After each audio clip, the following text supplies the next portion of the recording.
네, 안녕하세요.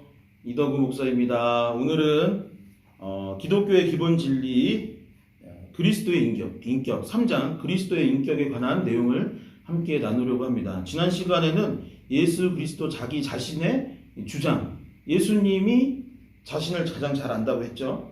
그렇기 때문에 예수님에 관해서 알기 위해서 필요한 건 뭐예요? 그분이 자신을 어떻게 표현하고 나타냈는지, 그리고 어떤 행동들을 하셨는지를 보면 그분이 어떤 분이라는 것을 알게 된다라고 했습니다. 그것을 관해서 나눴고, 오늘은 그리스도의 인격에 관해서 나누고자 합니다. 그리스도의 인격. 그러니까 인격이라는 건 뭘까요? 그분의 어떤 성품, 어떤 그리스도로서의 자질, 그분의 마음, 이런 것들을 인격이라고 표현하면 어떨까 싶어요. 여러분, 제가 예를 들어서 이런 얘기를 한번 해드리고 싶어요. 제가 이덕우 목사입니다. 근데 이덕우 목사가 참된 목사인지 아닌지를 판단하는 방법은 뭘까요? 저의 설교를 들으면 될까요? 아니면 저의 행동을 보면 될까요? 아니면 제가 하는 말을 잘하나?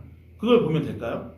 왜? 그게 하나의 방법일 수 있을 것입니다. 그런데 제가 진짜 참 목사인지 아닌지를 판단하는 방법은 사실은 저의 인격을 보면 알 수 있는 거예요. 제가 그리스도인으로서 성화되어지고 그리스도의 성품을 갖고 그리스도 예수의 마음을 진짜 품고 살아간다면 그 사람은 진짜 목사로서 그리스도인으로서 자기 자신을 증명할 수 있는 것이 되겠죠. 하지만 반대로 어떨까요? 제가 교회에서 목사의 업무를 잘 보지만 저 여기 대동아파트 살고 있는데 사실 대동아파트에서 제 옆집 윗집 사람들은 제가 인격적으로 개성이 모자라다는 걸 알고 있다고 한번 예를 들어보겠습니다. 제가 막 밤마다 부부싸움하고 애 맨날 때리고 괴롭히고 주아니고 혼내고 막 길 가다 침 뱉고 막 나쁜 짓 하고 다니면 직분으로서 목사라고 할 수 있을지 모르지만 참된 목사라고 할 수는 없을 것입니다. 마찬가지예요. 예수님이 진짜 참된 메시아인지 아닌지를 알기 위해서는 그분의 인격을 살펴보면 되고 그 인격을 살펴보기 위해서 오늘 총 4가지를 살펴볼 것입니다. 그리스도 자신의 견해, 두 번째는 친구들의 견해, 그리고 주변 사람들이 그분을 어떻게 생각했는지, 세 번째는 대적들의 시인, 네 번째는 무리들의 평가, 이렇게 볼 겁니다. 자, 61페이지 보겠습니다. 61페이지 맨 위에 보면은 형광펜을 칠해볼게요. 다른 사람들을 설득시키지 못하는데 그것은 자신이 주장하는 것과 같은 존재로 보이지 않기 때문이다. 그들의 인격이 그 주장을 뒷받침하지 못하는 것이다. 이게 무슨 얘기일까요? 앞에 보면은 어떤 동네에 이러는 거예요. 나는 줄리어스 시저이다. 나는 영국의 수상입니다. 아닙니다. 나는 미 합중국의 대통령입니다. 라고 한대요. 그리고 나는 이런 사람이에요. 나는 예수 그리스도입니다. 나는 공자이고 나는 맹자이고 뭐 이렇게 주장하는 사람들이 있대요. 그런데 그 사람들이 진짜인지 아닌지 어떻게 알 수 있을까요?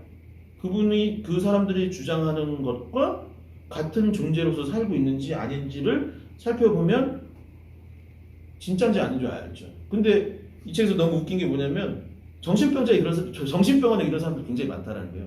나는 무엇입니다 라고 얘기하는데 그 사람들 어떤 사람이에요?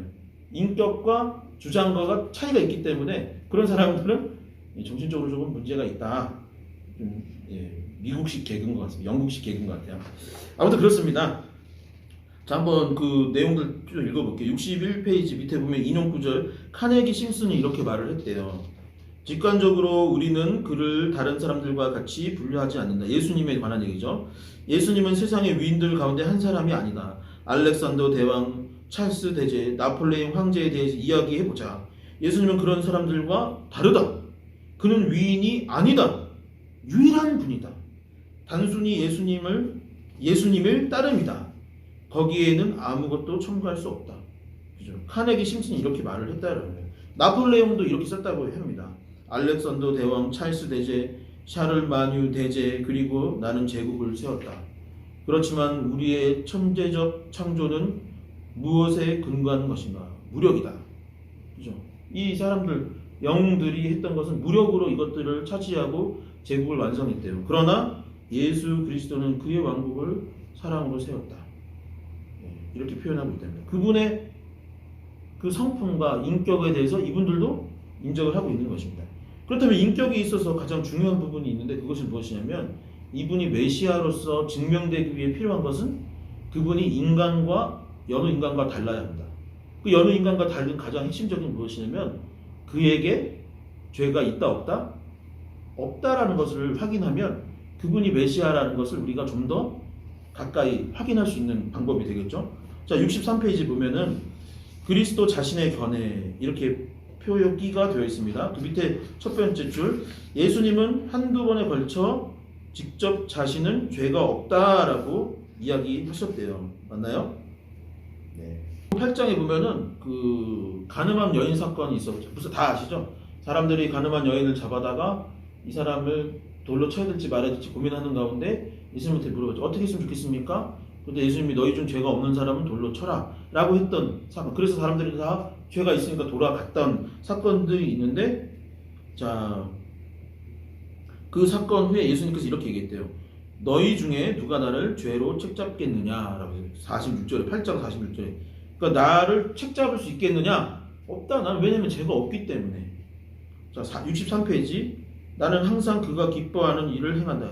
이렇게 되어 있대요. 29절에 이렇게 써 있대요. 나는 그가는 하나님이죠. 그러니까 하나님이 기뻐하시지 않는 일은 죄에 빠지는 것이고 그 반대되는 일들은 기뻐하시는 일인데 예수님은 죄에 빠지지 않고 기뻐하시는 일들만 행한다라고 얘기했던 거예요. 자, 64페이지로 넘어가겠습니다. 64페이지 하나, 둘, 셋, 넷, 다섯 번째 줄 보면은 거기다 밑줄치볼게요. 하나님이여 나는 다른 사람들과 같지 아니함을 감사하나이다. 성경에 보면은 모든 사람이 죄를 범하였음에 하나님의 영광에 이르지 못한다고 했어요. 성경에 말하기를 인류는 죄 없는 사람이 단 한 사람도 없는 거예요. 그런데 예수님은 다른 사람들과 같다 다르다? 다르다. 네, 이야기하고 있는 것입니다. 자, 다음 페이지 한번 보겠습니다. 65페이지 위에서 세 번째 보면은 회개의 세례, 거기다 밑줄 쳐고 있습니다. 여러분, 회개의 세례를, 그러니까 예수님께서 사역 초기에 이제 공생애를 사시기 직전에 시작하시면서 세례 요한을 찾아가서 세례를 받고 그게 회개의 세례, 물에다가 잠겼다 빠졌다면서 물로 인하여서 죄가 사라졌다라는 것을 이제 회개의 세례라고 할 수 있는데, 예수님께서 죄가 있어서 그 회개의 세례를 받았을까요? 우리는 그래서 받죠.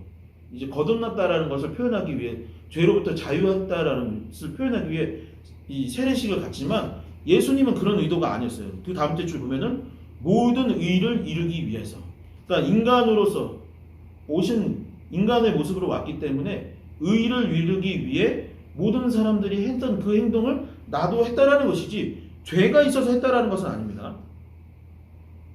자, 그 다음 단락에 밑줄 쳐볼까요? 이렇게 도덕적 결함이 전혀 없는 것과 하나님과의 거칠 것이 없는 교제를 가진 것은 두 가지 이유에서 특별히 주목할 만하다. 첫 번째, 거기 밑줄 쳐보겠습니다. 예수님이 매우 예리한 도덕적 판단력을 가졌다라는 것입니다. 요한복음 2장 25절에 보면 친히 사람들의 속이 있는 것을 다 아셨느니라 라고 되어 있습니다. 다 아셨다. 도덕적 판단력을 가지셨다. 이 사람의 속에 마음들을 꿰뚫어 앓는 특별함이 있었다는 거예요. 두 번째는 그것이 모든 성자들의 경험과는 전혀 다르다는 데 있다. 밑줄 쳐보겠습니다. 저희 교회 장로교단 한국 개신교에서는 이 성자라는 표현을 잘 안 하는데, 성자라고 친다면 이 책은 이제 영국 책이다 보니까 성자라고 표현했는데, 이제 기독교 안에서 어떤 위대한 삶을 살았던 인간들을 성자라고 표현한다면 그런 분들인데, 예를 들어서 여기 그런 게 있어요. 데이비드 브레이너드 66페이지 보겠습니다. 19세기 초에 델라웨어의 인디안에게 전도하는 삶을 살았던 분인데, 이분이 굉장히 복음을 전하기 위해서도 헌신하였고 막 순교하고 막 인디언들을 사랑하고 품었던 분입니다. 그런데 이분들이 어떻게 표현을 했냐면 이렇게 표현했대요. 자, 다음 단락에 보면은 그의 일기를 보면 두 번째 줄입니다. 다음 단락, 그러니까 66페이지 세 번째 단락 두 번째 줄에 보면, 그러나 그의 일기를 보면 거듭거듭 자신의 도덕적 부패를 한탄했다. 제 일기장입니다. 제가 일기장에다 이렇게 쓰면 뭐냐면, 하나님 오늘도 누군가를 미워했고 참 나는 부족한 존재입니다. 왜 이렇게 욕심이 무한지 모르겠어요. 인간은 그런 존재죠. 근데 예수님은 아까 말했듯이 모든 성자들의 경험과는 전혀 다르게 표현을 했대요. 왜 그런가요? 66페이지 마지막 밑에서 두 번째 줄 보면은 그리스도는 어느 누구보다도 하나님에 가까이 살았지만 다른 인간이 하나님과 가까이 할수록 자신의 죄를 고백하게 되는데 예수님은 어떻게 돼요? 죄의식이 없었다. 이게 특별한 거예요. 특별. 죄가 없었다라는 것을 이렇게 표현하고 있는 것입니다. 자, 67페이지 볼게요. 자, 친구들의 견해. 그리스도의 친구들의 견해. 예수님도 친구 있었나 봐요. 네, 친구들이 있었죠. 제가 친구고 여러분들도 예수님의 친구죠. 나는 주의 친구이시죠. 그러니까 동료들, 제자들, 그리고 함께 했던 사람들을 표현할 때 이렇게 친구라고 표현한 겁니다. 이 책에서는. 67페이지 세 번째 줄에 보면은 당시에 다른 사람들은 어떻게 생각했는지를 알아보는 게 중요해요. 그러니까 제가 오늘도 친구를 만나고 왔는데 저에 대해서 저 다음으로 가까이 저를 잘 아는 사람들은 제 주변에 있는 사람들이겠죠. 그러니까 주변에 있는 사람들이 이덕우 목사가 맞는지 아닌지를 가장 잘 알지 않겠습니까? 같이 살고 주변에 있고 항상 같이 밥 먹고 살고 하니까. 그러니까 이덕우가 괜찮은 사람인지 아닌지를 사실 누가 알아요? 사무실에 있는 목사님들이 압니다. 하루 종일 붙어 있잖아요. 가족들보다 더 많이 붙어 있으니까. 자, 한번 보겠습니다. 67페이지. 그런 의미에서 그들이 약 3년 동안 예수님과 아주 가까이 살았다는 것이다. 이렇게 써 있어요. 67페이지 하나, 둘, 세 번째, 첫 번째 이렇게. 세 번째 단락, 첫째 그들이 제자들과 친구들을 말하는 거죠. 약 3년 동안 예수님과 아주 가까이 살았다. 그런데 하나, 둘, 셋, 넷, 다섯 번째 줄. 그러나 자기들에게서 발견되는 죄를 예수님에게서 찾아볼 수 없었다라고 성경은 말하고 있습니다. 그죠? 자, 68페이지 두 번째 단락. 둘째, 그들의 말을 신뢰할 수 있는 이유는 사도들이 어릴 때부터 구약의 가르침에 젖어 있던 유대인들이다. 그러니까 제자들의 이 의견을 신뢰할 수밖에 없는 것은 그 사람들이 원래 그리스도교, 기독교의 사람들이 아니고 원래 예수님의 제자들이 아니었어요. 그 사람들 원래 종교가 뭡니까? 유대교에 속했던 사람들입니다. 그래서 구약에 능통했던 이스라엘 사람들인데 그럼에도 불구하고 예수님이 하나님이요 메시아라는 것을 인정했다라면 그들의 말이 신뢰가 갈 만하지 않겠느냐. 원래 왜? 유대교이니까. 뭐 그럴 일은 없겠지만 저희 교회 근처에 절이 있다고 칩시다. 절에 있는데 그 스님이 불교인이잖아요. 근데 저를 보고서 저 사람은 진짜 목사라고. 만약에 한다면 그 말이 틀릴까 맞을까요? 맞을 가능성이 굉장히 높잖아요. 그러니까 제자들도 원래는 유대교에 속했던 사람들이었기 때문에 그 시각으로 봤을 때 진짜 메시아라고 인정할 정도였다면 그 말이 신뢰가 간다라는 것입니다. 그런데 제자들이 인정했나요? 안 했나요? 인정했죠. 보통 인정한 게 아니라 목숨 걸고 인정했습니다. 진짜라고. 내가 죽더라도 이건 사실인 것을 받아들이라고 말할 정도였던 것이죠. 68페이지. 자, 셋째. 모두 밑줄 치겠습니다. 예수님의 죄가 없다는 사도들의 증거는 간접적이기 때문에 더욱 믿을만 하다라고 되어 있습니다. 간접적이다라는 것은 무엇이냐면 예수님에 대해서 제자들은 뭐냐면 이분이 메시아입니다 라고 이야기하려고 신약성경을 썼던 건 아니고 복음에 관해 설명하고 그분의 삶을 표현했는데 그 결과가 무엇이다? 봤더니 메시아더라 라고 이야기하고 있는 거예요. 조금 어려운 내용이지만 그 정도 이해하면 될 것 같습니다. 자, 69페이지 보면은 대표적인 이거 두 번째 줄. 계속해 우리 죄를 없애려고 나타나신 그리스도에게는 죄가 없다고 말했다. 이렇게 되어 있는데 이 말이 좀 어렵죠. 이게 무슨 말이냐면 아까 말했듯이 간접적으로 표현을 했는데 그분이 결과적으로는 죄가 없다라는 거. 이분은 하나님의 어린 양이로다. 이렇게 표현했지만 그것이 그가 죄가 없다라는 것을 증명하고 있다라는 것입니다. 좀 말이 어렵네요. 자, 69페이지 보겠습니다. 전 여기서부터 굉장히 감동이 되고 신뢰가 되는 명쾌한 해답들인데, 자, 대적들의 시인이 있대요. 대적들이 예수님에 대해서 이분은 이런 분입니다 라고 한 게 그분이 메시아요 죄가 없다라는 증거가 된다라고 이 책이 말하고 있는데요. 자, 69페이지 맨 밑에 줄 보면은 비난은 신성 모독을 했다는 것이었다. 비난은 신성 모독을 했다는 것이다 라고 되어 있어요. 자, 예수님은 어떤 사람들의 죄를 사하여 주셨다. 그것은 하나님의 영역을 침해한 것이다. 이것은 하나님을 모독하는 교만이라고 그들은 말했다. 그러나 그 모독이 사실이면 어떡하죠? 이 얘기를 하고 있는 거예요. 사실이라면 어떡하지? 이게 좀 말이 어려운데 사람들이 신성모독이야! 라고 했는데 반대로 신성모독이야 라고 한 그 말이 진짜 참신이야 라고 증명이 되어지고 있다는 거예요. 그러니까 다음 내용들을 보면 이게 이해가 갑니다. 저 그냥 적고 넘어갈게요. 자, 70페이지. 비난은 예수님이 죄인들과 사귀는 것이 혐오스럽다라는 것이었다. 그러면 자, 거기도 밑줄 쳐볼게요. 비난은 예수님이 죄인들과 사귀는 것이 혐오스럽다라는 것이다. 그러니까 종교 지도자들이나 반대파 사람들이 욱한 거예요. 너는 왜 죄인들과 놀아? 왜 가난한 사람들, 헐벗고 굶주리고 세상 가운데 작은 자들, 사람들이 어울리고 싶지도 않은 세리들과 왜 장애인들과 왜 아픈 사람들이랑 놀아? 너는 어떻게 메시아가 그럴 수가 있어? 라고 비난을 했다는 거예요. 근데 그게 뭐예요? 그게 메시아인 증거라는 거예요. 왜 그럴까요? 그 단락 밑에서 두 번째 보면 예수님 별명이 있었는데 죄인들의 친구였대요. 근데 아까 이사야서에서 뭐라겠죠?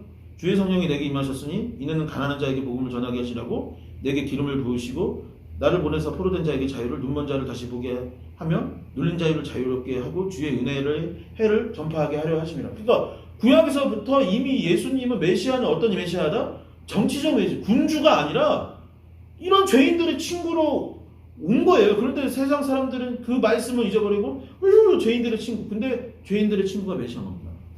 무슨 얘기인지 아시겠나요? 자, 70페이지 셋째 밑줄 쓰겠습니다. 비난은 예수님의 생활이 천박했기 때문에 비난을 했대요. 예수님은 바리새인들과 같이 아니 세례 요한의 제자들만큼이나 금식하지 않았대요. 먹기를 탐하고 포도주를 즐기는 사람이었다. 막 술 먹고 흥청망청 이렇게 했다는 얘기가 아닙니다. 포도주를 즐겼다는 건 당시에는 음료였어요. 지금처럼 막 우리나라 뭐 그런 문화가 아니죠. 오해하지 마세요. 그런데 이런 비난은 사실은 예수님이 기쁨이 충만한 생활을 한 것을 표현하는 것이지 비난받을 일이 아니라는 거예요. 하나님께서 주신 기쁨과 그 충만함으로 제자들과 기쁘게 허물 없이 지내는 그것이 사람들은 비난의 이유였지만 그게 진짜 메시아인 증거다라고 말하고 있는 것입니다. 자, 70페이지. 비난은 안식일을 어겼다라는 거죠. 안식일을 어겼으므로 사람들이 욕을 했다라는 거예요. 71페이지 위에서 하나 둘 셋 넷 보면은 안식일의 주인으로서 인간의 그릇된 전통을 깨고 하나님의 율법을 바로 해석하는 권리가 있다고 주장했대요. 예수님은 반대로. 그죠? 여러분, 안식일에 사람들이 비난을 했습니다. 안식일에 뭘 했냐면 예수님이 손 마른 자를 치유했어요. 아픈 사람을 치유했어요. 그게 잘못인가요? 아니, 그거는 메시아로서 그리스도로서 할 수밖에 없는 일입니다. 여러분, 예수님이 그랬어요. 만약에 너희가 소가 이렇게 웅덩이라고 해야 될까요? 빠졌는데 안식일이라고 너네가 안 꺼내주냐? 자기 가축도 그렇게 해서 꺼내는데 이 하나님의 자녀가 손이 마르는 병에 있어서 굉장히 힘들고 어려운 가운데 있는데 그것이 안식일의 이해냐? 잘못된 것이다. 안식일에 제자들이 막 배가 고파서 먹을 것이 없어서 벼이삭 배가지고 그거 먹었어요. 그러니까 사람들도 비난할 건데 안식일에 또 뭐 하는 것이냐? 근데 예수님한테 중요한 건 뭐예요? 그게 아니다라는 거죠. 안식일은 그런 의미가 아니다. 안식일은 사람의 생명을 살리고 하나님을 예배하고 하나님을 높이는 시간인데 그것이 가능하다면 가하다 라고 하면서 예수님이 하나님의 참뜻을 대언하고 나타내 주신 거예요. 그러니까 다시 말해서 사람들은 그걸 가지고 비난했지만 그 비난이 사실은 예수님이 참 하나님인 것을 증명하고 있다는 것입니다. 다른 사람들도 있어요. 71페이지 마지막 단락에 보면은 빌라도는 이렇게 말했죠. 이 사람의 피에 대해서 나는 무죄하다. 왜요? 아무리 찾아봐도 죄가 없는 거예요. 근데 막 사람들, 회중들은 막 죽이자고 했어요. 그런데 빌라도도 알고 있었어요. 왜? 예수님은 죄가 없다. 유다도 뭐라고 했어요? 가룟 유다도 예수님 팔아먹고도 이렇게 말했죠. 내가 무죄한 피를 팔고 죄를 범하였구나 라고 반성을 했대요. 예수님이 십자가상에 있을 때 강도 둘 중에 하나가 이 사람이 행한 것이 옳지 않은 것이 없었다 라고 고백을 했어요. 백부장 역시 그리스도가 고통당한 죽는 것을 보면서도 이렇게 외쳤죠. 이 사람은 정녕 의인이구나 라고 외쳤습니다. 자, 72페이지는 그리스도에 대한 우리의 평가입니다. 여러분, 예수님이 그리스도인지 아닌지를 누가 가장 잘 알까요? 여러분이라는 거예요. 여러분들이 이미 그분이 누군지 교회를 출석하고 제대로 예배를 듣고 드리고 복음을 들었다면 그분이 어떤 분인지 여러분을 이미 알고 있다. 여러분들이 바로 증거이다라고 말하는 것입니다. 72페이지부터 74페이지까지는 제가 그냥 한번 낭독해 보겠습니다. 아까 강의할 때는 많이 틀렸는데, 자, 제가 읽어보겠습니다. 예수님의 예수님의 인격 평가를 위해 굳이 다른 사람들의 증거를 의지할 필요가 없다. 우리 스스로 평가할 수 있기 때문이다. 예수님의 도덕적 완전에 대해서는 예수님 자신이 차분하게 주장했고 제자들이 단정적으로 확인했으며 대적들도 할 수 없이 시인했다는 것이 복음서 안에 분명히 나타났다. 지금까지 살펴본 거 이 얘기를 하려고 살펴본 거예요. 자, 우리에게는 스스로 판단할 수 있는 충분한 기회가 있다. 마태, 마가, 누가, 요한 등 복음서 기자들에 의해 묘사된 예수님의 모습은 포괄적이다. 사실 복음서의 내용은 대부분 약 3년밖에 안 되는 그의 공생애에 대한 설명이다.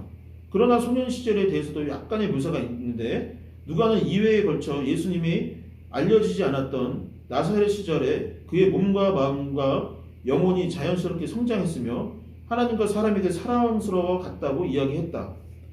우리는 그가 제자들과 함께 한적한 곳으로 가는 것을 보는가 하면 떠들썩한 군중 속에 있는 것을 발견하기도 한다. 또한 갈릴리에서 사역하던 그를 군중이 영웅으로 숭배하고 억지로 붙잡아 자기들 방식대로 왕을 삼으려 한 것도 본다. 그는 예루살렘 성전 안에서 사두개인과 바리새인들에게 교만한 질문을 받은 적도 있다. 그러나 현기증 날 정도로 높은 성공의 위치에 오르든 쓰라린 배척의 심연에 홀로 빠지든 여전히 그는 예수님입니다. 그는 변함이 없다. 변덕이 없는 것이다. 그는 변하지 않는다. 다시 말하자면 그의 모습은 안정되어 있다. 그는 자신이 가르치는 것을 열렬히 믿었다. 그렇다고 광신자는 아니었다. 그가 가르치는 것 중 일부분은 인기가 없었다. 그렇다고 개성한 것도 아니었다. 그의 신성에 대한 증거만큼 인성에 대한 증거도 있었다. 그는 피로를 느꼈고 다른 사람들처럼 먹고 마시고 잠을 자야 했고 기쁨과 슬픔, 사랑과 분노의 인간 감정을 경험했다. 그는 완전한 인간이기도 했던 것이죠. 그러나 단순히 사람만은 아니었다. 무엇보다 그는 비이기적이었다. 이것보다 특이한 것은 없다. 자신의 신성을 믿었지만 교만하거나 자신의 위엄을 의지하지 않았다. 사람들은 자기가 다른 사람보다 낫다고 생각하면 뽐내기 쉬운데 그는 그렇게 하지 않았다. 잘난 체가 없이 겸손했다. 그의 가르침이 자기 중심성을 지닌 데 반해 그의 행동은 자기 중심적이 아닌 점이 역설적이다. 그죠? 앞 과에서도 약간 독선적이잖아요. 예수님이 나는 하나님이다. 나는 하나님과 동등되다. 나는 에고엠이다. 이런 존재다. 생명의 떡이다. 이런 게 굉장히 자기 중심적으로 느껴지고 너무 강력한데? 너무 진지한데? 라고 할지 모르지만 그의 삶과 행동은 반대였다. 자기 중심적이지 않고 이타적이고 하나님 중심적이었죠. 생각에 있어서는 자신을 첫째에 두었지만 행동에 있어서는 자신을 마지막에 두었다. 그는 가장 위대한 자기 존중과 가장 위대한 자기 희생 양자를 나타내 보였다. 그는 자신이 만인의 주임을 알았지만 만인의 종이 되었다. 그는 언젠가 세상을 심판할 것이라 했지만 제자들의 발을 씻어 주었다. 그가 포기한 것은 엄청난 것이었다. 세상의 슬픔을 위해 하늘의 기쁨을 버리고 영원히 제가 가까이 올 수 없는 특권을 이 세상의 악과 고통스러운 접촉으로 바꾸었다고 주장한다. 그는 베들레헴이라는 작은 마을의 지저분한 마구간에서 태어났다. 그의 어머니는 미천한 히브리인이었다. 그는 아기 때 애굽으로 피난했었고 나사렛이라는 외딴 마을에서 성장했으며 목수 일을 해서 어머니와 동생들을 부양했다. 때가 되자 그는 순회 설교자가 되었다. 재산이라고는 겨우 몇 개의 생활용품에 밖에 없었으며 집도 없었다. 그는 보통 사람들의 친구가 되었다. 문둥병자를 만졌고 또 창녀가 자신을 만지도록 허락했다. 그는 끊임없이 병을 치료하고 도와주며 가르치고 설교하는 일을 했다. 그는 오해받고 잘못 전해졌으며 편견과 기존 세력의 희생자가 되었다. 자기 민족에게 멸시와 배척을 당하고 자기 친구에게 버림을 당했다. 등에 채찍을 맞았으며 얼굴에 침뱉음을 당했고 머리에 가시관을 썼으며 천한 로마의 교수대의 손과 발이 못 박혔다. 그 끔찍한 못이 박힐 때도 그는 계속 자신을 핍박하는 자들을 위해 기도했다. 아버지, 저들을 사하여 주옵소서. 자기들이 하는 것을 알지 못함이니이다. 여러분, 여기서부터 한번 밑줄 쳐볼까요? 이러한 사람은 도무지 우리가 도달할 수 없는 사람이다. 그는 우리가 모두 실패하는 영역에서 성공했다. 그는 자신의 자신을 완전히 극복했다. 그는 결코 보복하지 않았다. 분해하거나 화를 내지도 않았다. 그는 자기를 극복했기 때문에 사람들이 어떻게 말하고 생각하고 행하든 상관없이 자기를 부인하고 하나님의 뜻과 인류의 행복을 위해 자기를 드렸다. 나는 나의 뜻대로 하려 하지 않고 내 영광을 구하지 아니하노라. 그의 말이다. 바울은 그리스도께서도 자기를 기쁘게 하지 아니하셨나니라고 기록했다. 하나님과 인간을 섬기기 위해 자신을 전혀 돌아보지 않는 이것을 성경은 사랑이라 부른다. 사랑에는 자기 유익이 없다. 사랑의 진수는 자기 희생이다. 아무리 사악한 사람도 때때로 나타나는 그러한 고상함의 성강 때문에 칭송받는다. 그러나 예수님의 생애는 영원히 꺼지지 않고 타오르는 횃불로 그것을 비추었다. 예수님은 이기심이 없었으므로 죄가 없었다. 이기심 없음이 바로 사랑이다. 그리고 하나님은 사랑이시다. 아멘. 여러분들은 예수 그리스도를 어떻게 알고 계시고 믿고 계십니까? 여러 증거와 말씀이 있지만 여러분들이 느끼는 그 증거, 내 마음에 와닿고 나를 울리고 내 삶을 변화시킨 그분을 여러분들의 삶으로 증명하고 또한 그것이 증거가 될 수 있기를 바랍니다. 긴 영상 시청해 주셔서 감사합니다.